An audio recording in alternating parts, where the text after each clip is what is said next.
जा पर कृपा राम की होई, ता पर कृपा करे हर कोई। रामचरितमानस के इस दोहे ने अपने आप में ही सब कुछ कह दिया है। भगवान श्री राम भारतीय संस्कृति के गौरव पुरुष हैं, भारतीय सभ्यता के गौरव पुरुष हैं। मर्यादा पुरुषोत्तम भगवान राम का जो संदेश है वो बहुत स्पष्ट है कि किसी भी स्थिति में, किसी भी परिस्थिति में, किसी भी मनस्थिति में अपनी मर्यादा में हमें स्थित रहना चाहिए। मर्यादा मय दृढ़ संकल्प, दृढ़ नियमों का जीवन हो, यह संदेश रामनवमी भगवान राम उनका जीवन हमें देता है। आज रामनवमी के इस पावन अवसर पर, परम श्रद्धेय स्वामी जी महाराज के संन्यास दीक्षा दिवस के अवसर पर आप सब कार्यकर्ताओं को, वैदिक चैनल के सब साथियों को मैं हृदय से बधाई देना चाहता हूँ, अभिनंदन करना चाहता हूँ। दशरथ और कौशल्या के पुत्र के रूप में हम भगवान राम को जानते हैं।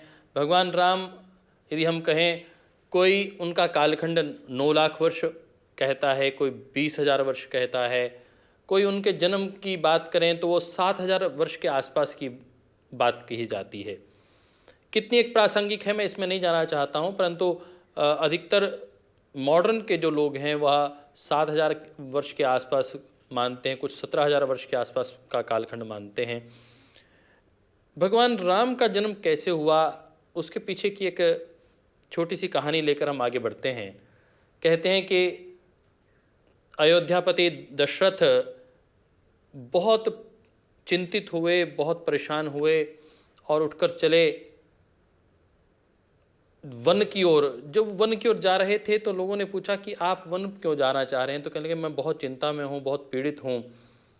तो उनके मंत्री ने उनको सुझाव दिया कि आप अपने गुरु के पास जाएं, आपकी समस्या का समाधान गुरु से हो जाएगा। यह निश्चित भी है और ये आप लोग इसको अनुभव भी करेंगे, मैं भी इसको अनुभव करता हूँ कि कोई विपत्ति आ जाए तो अपने गुरु को, जिसको हम अपना मार्गदर्शक मानते हैं, मेंटर मानते हैं, उसके पास हमें जाना चाहिए और वहाँ से रास्ते मिला करते हैं। कहते हैं कि अयोध्यापति दशरथ बुजुर्ग होते चले जा रहे थे, परंतु उनके परिवार में, उनके घर में कोई किलकारी नहीं गूंजी थी, उनकी कोई संतान नहीं थी। इस पीड़ा से पीड़ित होकर वह अपने गुरु महर्षि वशिष्ठ के पास पहुंचते हैं। महर्षि वशिष्ठ उन्हें बहुत प्रेम से उनका स्वागत करते हैं और उनकी पीड़ा को समझते हुए कहते हैं कि जैसे ही ऋषि के आश्रम में उनका आगमन हुआ, राजा दशरथ पहुँचे तो कहने लगे कि मैं तो सारी पीड़ा भूल गया हूँ। तो ऋषि उनके मन को पढ़ते हुए, उनकी आत्मा को पढ़ते हुए कहते हैं कि आम व्यक्ति जो होता है वो व्यक्ति के चेहरे को देखता है, शरीर को पढ़ता है। थोड़ा सा जानवान व्यक्ति होता है तो वो मन को पढ़ता है, परंतु जो ऋषि तत्व होते हैं, ऋषि वेत्ता होते हैं, वह आत्मा को पढ़ लेते हैं। तो आते ही भगवान वशिष्ठ, महर्षि वशिष्ठ अयोध्यापति से पूछते हैं कि राजन, कुछ पीड़ा दिखाई देती है, कुछ चिंता सी समझ में आती है, कोई समस्या है तो बताएं। दशरथ के राजा दशरथ, अयोध्या के राजा, अपनी बात को बहुत प्रेम पूर्वक कहते हैं कि आप सब जानते हैं, आप मेरे गुरु हैं। अब मेरा एक, जिसे कहते हैं कि वानप्रस्थ काल आ रहा है और मेरे परिवार में अभी भी कोई संतान नहीं है, मैं बहुत चिंतित हूँ।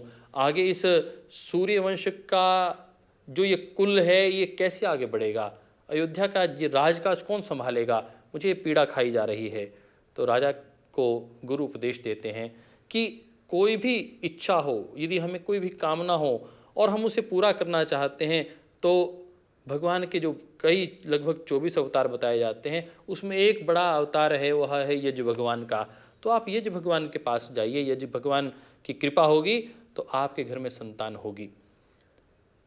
और हुआ भी ऐसे कि घर पर पुत्रेष्टि यज्ञ का आयोजन किया गया, यज्ञ ब्रह्मा को तय किया गया और यज्ञ ब्रह्मा के निर्देशन में पुत्रेष्टि यज्ञ हुआ और यज्ञ भगवान बहुत प्रसन्न हुए और उन्होंने यज्ञ शेष दिया। उस यज्ञ शेष के साथ उन्होंने घोषणा की कि जैसे ही आप अपनी रानियों को इसे खिलाएंगे उन्हें संतान की प्राप्ति होगी। और इसके पीछे का जो महत्व है, मैं यज्ञ के ऊपर इस बात को लेकर आना चाह रहा हूं कि जितनी भी हमारी कामनाएं हैं, इष्ट कामः यजेत। भगवान वेद कहते हैं कि आपके जीवन में जिस प्रकार भी कामनाएं हैं, जिस प्रकार की आप इच्छाएं लेकर आगे बढ़ना चाहते हैं और उसको आप पूर्ण करना चाहते हैं, तो आप यज्ञ करें। यह संदर्भ रामचरितमानस में बार बार आता है कि वह पुत्रेष्टि यज्ञ किया गया। और इस यज्ञ के विषय में पुनः एक बात दोबारा आती है, जब महर्षि विश्वामित्र आगे आते हैं और कहते हैं कि मुझे राजा अपने 2 बेटे दे दो। राजा दशरथ आनाकानी करते हैं कि मैं अपने बेटों को कैसे दे दूं, मेरे तो कई सालों के बाद अब बच्चे पैदा हुए हैं और अभी तो ये पढ़ रहे हैं, इनकी अभी तो ये शिक्षा दीक्षा चल रही है। तो कहने लगे कि बस शिक्षा दीक्षा भी इनकी पूर्ण होने वाली है, अब आप मुझे इसमें से 2 बच्चे दे दो ताकि मैं यज्ञ की रक्षा करना चाहता हूँ। मेरा नाम विश्वामित्र है, संपूर्ण विश्व को मैं अपना मित्र मानता हूँ, परंतु कुछ दुष्ट राक्षस मेरे इस यज्ञ को बार बार खंडित करते हैं। दोस्तों मित्रों, आप सब इस बात को आप लोग भी जानते होंगे और समझते हैं, आप लोगों ने अनुभव किया होगा। परम श्रद्धेय स्वामी जी महाराज, परम श्रद्धेय आचार्य श्री सारी दुनिया के लिए मंगल की कामना करते हैं, सबके यश की कामना करते हैं, आयुष्य की कामना करते हैं, सबकी आरोग्य की कामना करते हैं। फिर भी ना जाने कुछ लोग बिना चाहे उनके विरोध में खड़े हो जाते हैं। और ये तो स्पष्ट आप महर्षि विश्वामित्र के जीवन से ही देख सकते हैं। वो कहते हैं कि मैं सबके मंगल के लिए यज्ञ कर रहा हूँ, परंतु उस यज्ञ को खंडित करने के लिए सुबाहु और मरीच नामक राक्षस मेरे इस पूरे यज्ञ को खंडित करने के लिए आ रहे हैं और मुझे उसके लिए, उसकी रक्षा के लिए आपके 2 पुत्रों की, राजकुमारों की आवश्यकता है। तो कहते हैं कि वो 2 राजकुमार लेकर साथ चलते हैं, राम और लक्ष्मण को भेजा जाता है। और जब दशरथ कहते हैं कि मैं इन बच्चों को नहीं दे सकता, तो राजा अपने बाईं ओर उठकर देखते हैं, गुरु किसी आज्ञा मांगते हैं, गुरु से पूछते हैं कि क्या करना चाहिए। तो गुरु वशिष्ठ कहते हैं कि ये तो यज्ञ की संतान है, भगवान यज्ञ की कृपा से ही राम और लक्ष्मण पैदा हुए हैं और अब यज्ञ की रक्षा के लिए यदि हम इन्हें नहीं भेजेंगे तो बड़ी विकट स्थिति पैदा हो जाएगी, हमें इनको यज्ञ की रक्षा के लिए भेजना ही चाहिए महर्षि विश्वामित्र के साथ। कहते हैं कि महर्षि विश्वामित्र के साथ जाकर राम और लक्ष्मण मरीच और सुबाहु का वध करते हैं, उनको मोक्ष प्रदान करते हैं और यज्ञ की रक्षा करते हैं। इस सारी कहानी के पीछे मेरा जो परिप्रेक्ष्य है वो परिप्रेक्ष्य पतंजलि योगपीठ के कार्यों के साथ है, मेरा परिप्रेक्ष्य भारत स्वाभिमान की उस यात्रा के साथ है, मेरा परिप्रेक्ष्य परम श्रद्धेय स्वामी जी महाराज के इस संन्यास दीक्षा दिवस के दृष्टिकोण से भी है।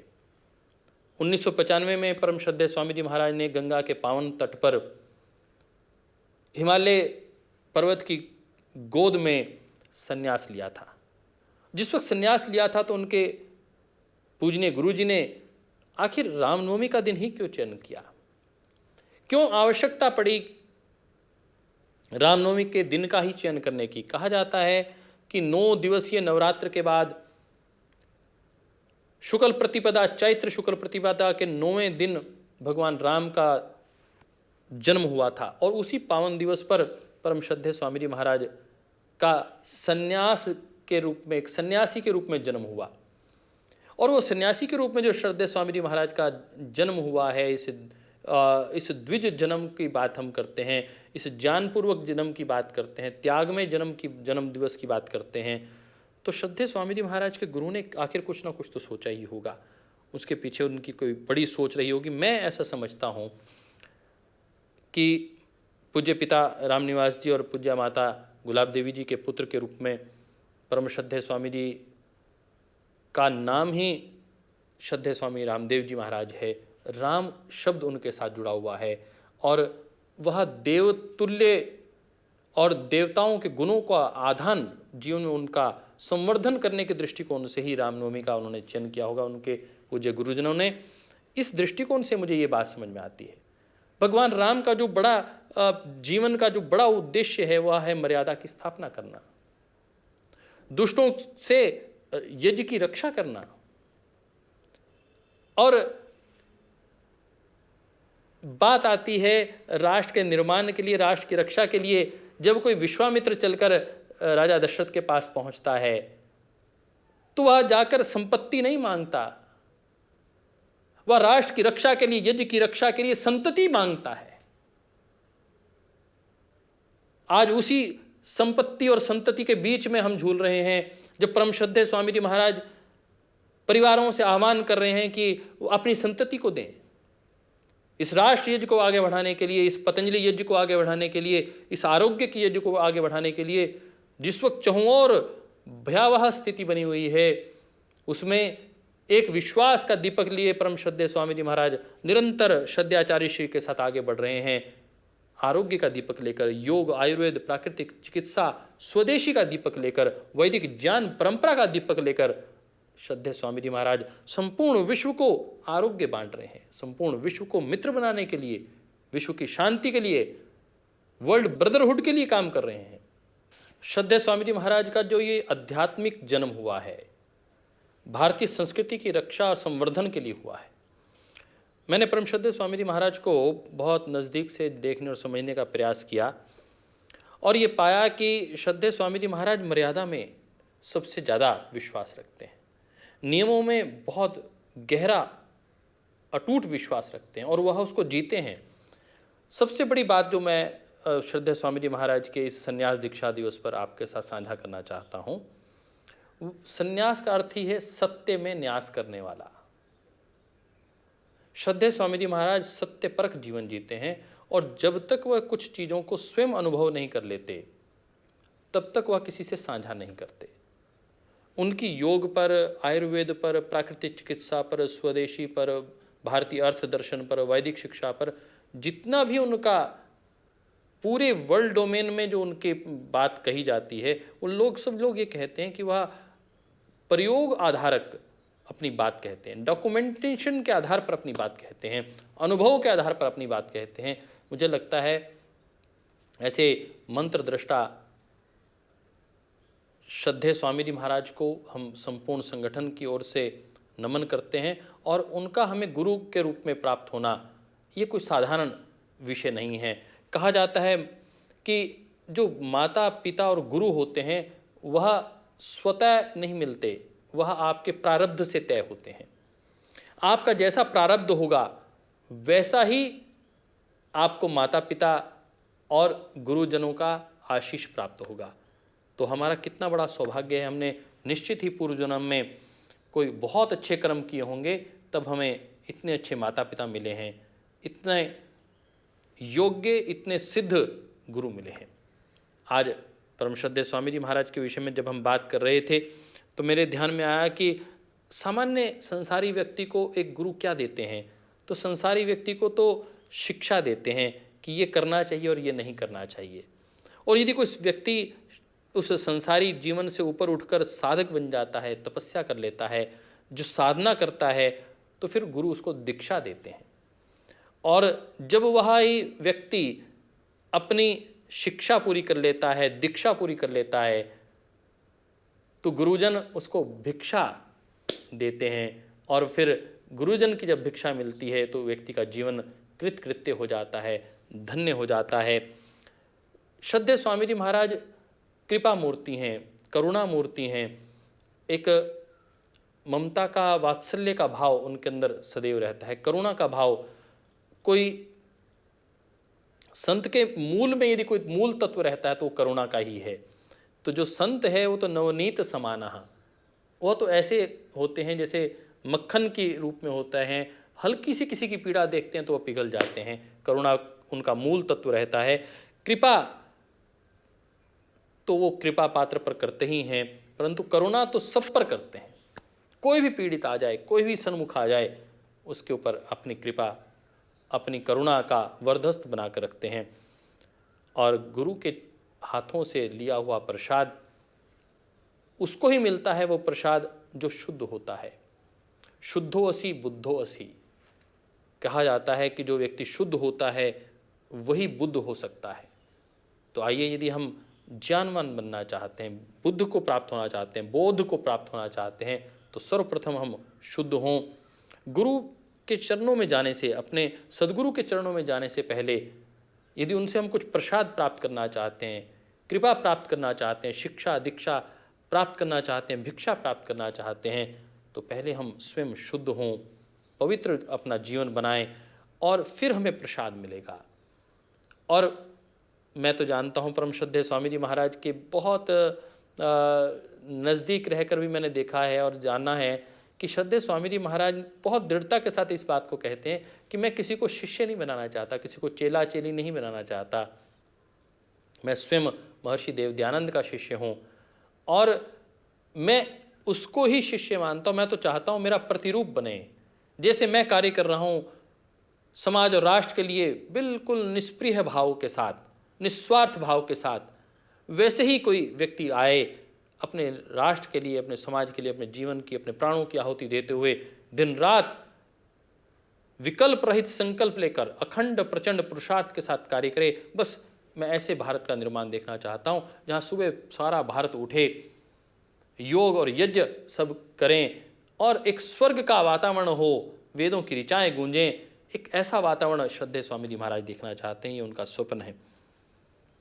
और ये स्वप्न हम सब लोग मिलकर पूरा करेंगे, क्योंकि कहा जाता है एक पवित्र जो व्यक्ति होता है, शुद्ध व्यक्ति होता है, उसे ही प्रसाद मिलता है, परंतु प्रसाद बांट कर ही खाना चाहिए।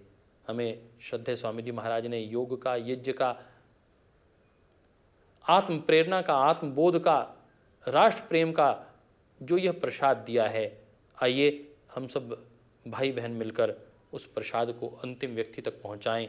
जितना प्रसाद वो आगे बटेगा उतनी ही प्रसन्नता हमें प्राप्त होने वाली है।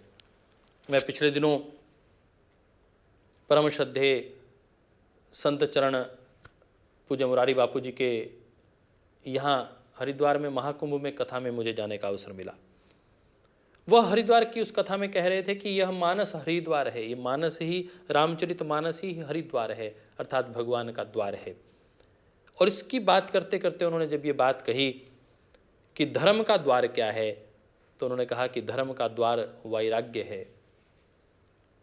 और फिर कहा कि धर्म का फल क्या है, तो मुझे बहुत अचरज हुआ कि धर्म का फल तो पीड़ा है। धर्म का फल पीड़ा होता है, ये जानकर मुझे बहुत अचरज हुआ और मैं बहुत चिंता के साथ इसको सोच रहा था कि व्यक्ति धार्मिक हो, धार्मिक होना, उसकी जो संवेदनशीलता है वो बढ़ती है।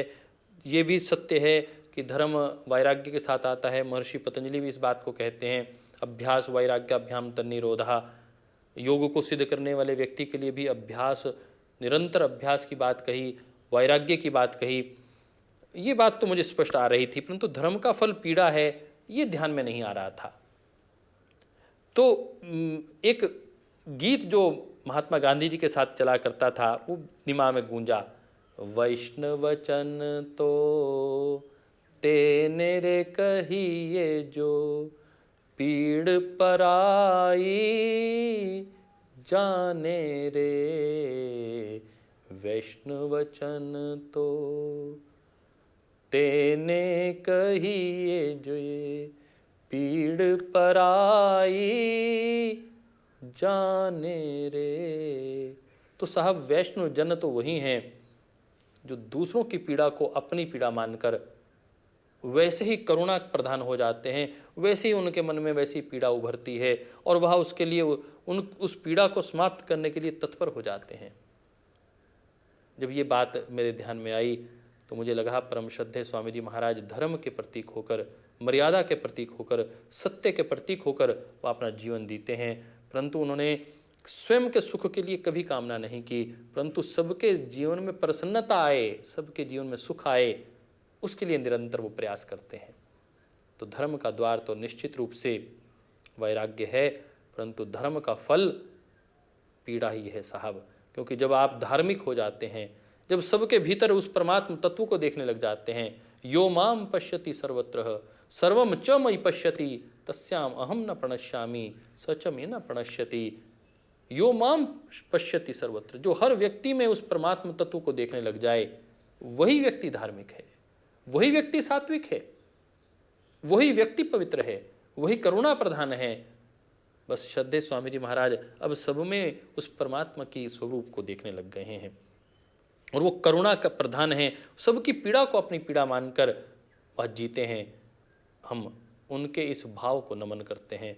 वो इस कालखंड में, इस कली काल में श्रद्धेय स्वामी जी महाराज मुझे तो बहुत प्रेम पूर्वक मैं इस बात को हृदय से बहुत जिम्मेदारी के साथ कहना चाहता हूँ, वह एक दिव्य आत्मा ही है।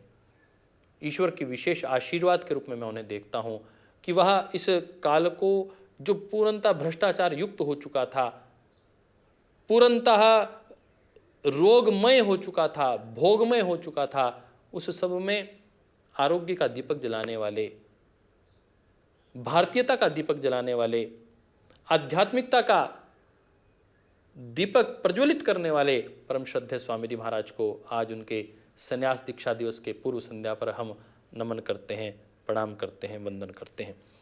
मैं बात कर रहा था कि अर्थ का द्वार क्या है। जैसे धर्म का द्वार मैंने बात की, वैसे अर्थ का भी द्वार होते हैं। अर्थ के दो द्वार हैं। पूज्य मुरारी बापू जी महाराज कह रहे थे कि अर्थ के जो दो द्वार हैं, उनमें पहला द्वार है आपका प्रारब्ध और दूसरा है आपका पुरुषार्थ। श्रद्धेय स्वामी जी महाराज भी पुरुषार्थ पर बहुत अधिक बल देते हैं। वो कहते हैं अखंड प्रचंड पुरुषार्थ करना चाहिए, विकल्प रहित संकल्प होना चाहिए।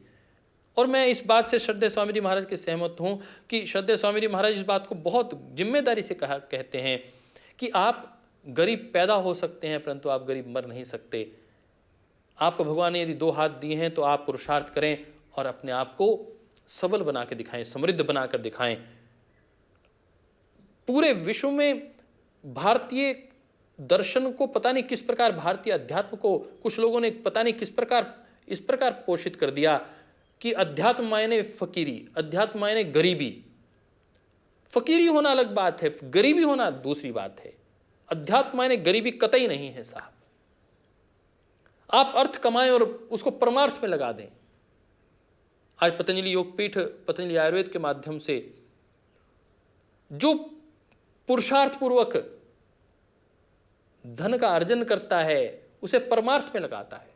100% चैरिटी में गुरुकुल बन रहे हैं, यज्ञशालाएं बन रही हैं, गौशालाएं बन रही हैं, भारतीय संस्कृति का संवर्धन हो रहा है, कितने बड़े बड़े कार्य हो रहे हैं। विश्वविद्यालयों के माध्यम से भारतीय संस्कृति की रक्षा हो रही है। भारतीय भाषा जो विलुप्त हो रही थी, उस संस्कृत भाषा का गौरवगान हो रहा है। कितना बड़ा कार्य परम श्रद्धेय स्वामी जी महाराज, परम श्रद्धेय आचार्य श्री के माध्यम से हो रहा है। और अर्थ के जैसे दो द्वार कहा, वैसे ही कहा कि जो पुरुषार्थ चतुष्टय है, धर्म, अर्थ, काम और मोक्ष। तो काम किसका द्वार है? तो कहते हैं काम नरक का द्वार है। और मोक्ष, मोक्ष परमात्मा का द्वार है। यदि आप मोक्ष की प्राप्ति करना चाहते हैं तो अर्थात आप परमात्म तत्व को प्राप्त करना चाहते हैं, आप मोक्ष तक पहुंचे, आप मायने ईश्वर के सन्निधि में पहुंच गए। और इस पूरे श्री रामनवमी के कार्यक्रम को, संन्यास दीक्षा के कार्यक्रम को हमने संगठन की ओर से एक पूरी योजना पूर्वक मनाने का प्रयास किया है। हम तीनों भाई बहनों की ओर से एक पत्र संपूर्ण संगठन को इस प्रकार भिजवाया गया है और यह बैनर भी तैयार किया गया है जहां योग शिविर एवं वैदिक यज्ञ की बात की गई है। और इस यज्ञ में हमने इस कोरोना के साथ जंग, योग, आयुर्वेद एवं प्राकृतिक चिकित्सा के संग, इस थीम के साथ इस कार्यक्रम को करने का लक्ष्य बनाया है। क्योंकि यज्ञ करते करते आप औषधीय सामग्री के साथ जब यज्ञ करते हैं, उसमें गिलोय और नीम डालते हैं, तो आप ये एयरबोर्न जो डिजीज़ है कोरोना, ये हवा के माध्यम से प्रचारित होता है। कोई व्यक्ति यदि पीड़ित है, यदि वो छींकता है या वो बात करता है, तो उसके मुंह से जो ड्रॉपलेट निकलती हैं उसके माध्यम से ये एयर में जाता है और एयर से दूसरे व्यक्ति को यह संक्रमण लग जाता है। दोस्तों, इस एयरबॉर्न डिजीज़ को यदि आप अपने घर में बैठे हैं तब भी यदि बाहर से हवा आ रही है तो उसमें वह कंटेंट आ सकता है। आइए हम अपने घर को हर रोज़ वायरल लोड से मुक्त कर सकते हैं यज्ञ करके, वैदिक यज्ञ करके, औषधीय यज्ञ करके। तो हमने एक बैठक की अपने सब कार्यकर्ताओं के साथ 13 अप्रैल को, जब हमने मध्य, दक्षिण और पश्चिम क्षेत्र के अपने कार्यकर्ताओं के साथ बैठक की, तो इस विषय में को तय किया कि कम से कम एक राज्य में 1000 औषधीय यज्ञ हम करेंगे। जब 1000 औषधीय यज्ञ होंगे तो निश्चित रूप से वायु कितनी ज़्यादा सुगंधित तो हो ही जाएगी, रोग मुक्त भी हो जाएगी, संक्रमण मुक्त भी हो जाएगी। तो आइए हम अपने अपने क्षेत्र को संक्रमण मुक्त करने का, अपने अपने घर को संक्रमण मुक्त करने का कार्य आरंभ करें। और इस औषधीय यज्ञ में आप गिलोय, नीम, अश्वगंधा, तुलसी और गूगल का विशेष प्रयोग करें, हल्दी का विशेष प्रयोग करें। तो निश्चित रूप से कपूर का प्रयोग करते करते आप इस औषधीय यज्ञ के माध्यम से वायु संक्रमण पर नियंत्रण कर पाएंगे। आइए हम सब मिलकर परम श्रद्धेय स्वामी जी महाराज के यश कीर्ति की, आयुष्य की कामना करते हुए, उनके स्वस्थ आरोग्य जीवन की, वह वर्षों, हजारों वर्षों तक उनका आशीर्वाद हम पर बना रहे, इस भारतीय संस्कृति पर बना रहे, माँ भारती पर। और क्योंकि जब तक श्रद्धेय स्वामी जी महाराज इसी तीव्र गति से आगे बढ़ते रहेंगे, भारत का गौरवगान पूरे विश्व पटल पर होता रहेगा। तो प्रातः 8:30 बजे से 9:30 बजे तक 21 अप्रैल को बुधवार को आप भी यज्ञ करें, अपने परिवार को रोग मुक्त करें, कोरोना के संक्रमण से मुक्त करें। और जैसे ही ये वायु शुद्ध होगी, ये प्रसाद दूसरों तक आगे बढ़ेगा। ये यज्ञ का प्रसाद और योग का प्रसाद जब आप बांटना शुरू करेंगे तो निश्चित रूप से इस कोरोना की महामारी के बीच में भी आप सब स्वयं भी स्वस्थ रहेंगे और आपके आसपास के आपके मित्र, बंधु, बांधव और ये पूरा राष्ट्र, पूरा विश्व स्वस्थ होगा। इस भाव के साथ आपको जय श्री राम, जय भारत, जय भारती।